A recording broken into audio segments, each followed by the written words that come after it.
জীবনে এত ব্যস্ততার মাঝেও অনেক কষ্ট করে আমি সারাদিনে শুধুমাত্র 23 ঘন্টা মোবাইল চালাই, মানে মোবাইল টেপাটেপি করি।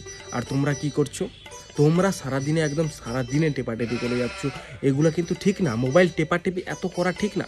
আমাকে দেখো, আমি তো শুধুমাত্র 23 ঘন্টা মোবাইল টেপাটেপি করি, আর তোমরা সারাদিন মোবাইল টেপাটেপি কি করে তোমরা করো বলো তো?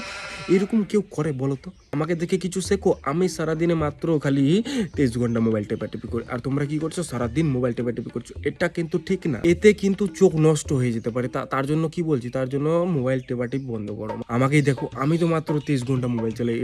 ঠিক আছে, এটা ঠিক আছে, মানে আমি এত ব্যস্ততার মাঝেও শুধুমাত্র 23 ঘন্টা মোবাইল চালাচ্ছি, আর তোমরা কি করছো? সারাদিন মোবাইল টেপাটেপি করছো। এতে কি হবে? চোখ নষ্ট হয়ে যাবে, অন্ধ হয়ে যেতে পারো তোমরা। অন্য বলছি, মোবাইল টেপাটেপি বন্ধ করো। সারাদিনে এত মোবাইল টেপাটেপি করতে হবে না, ঠিক আছে? আসি, এটাই ছিল আজকের মোটিভেশন।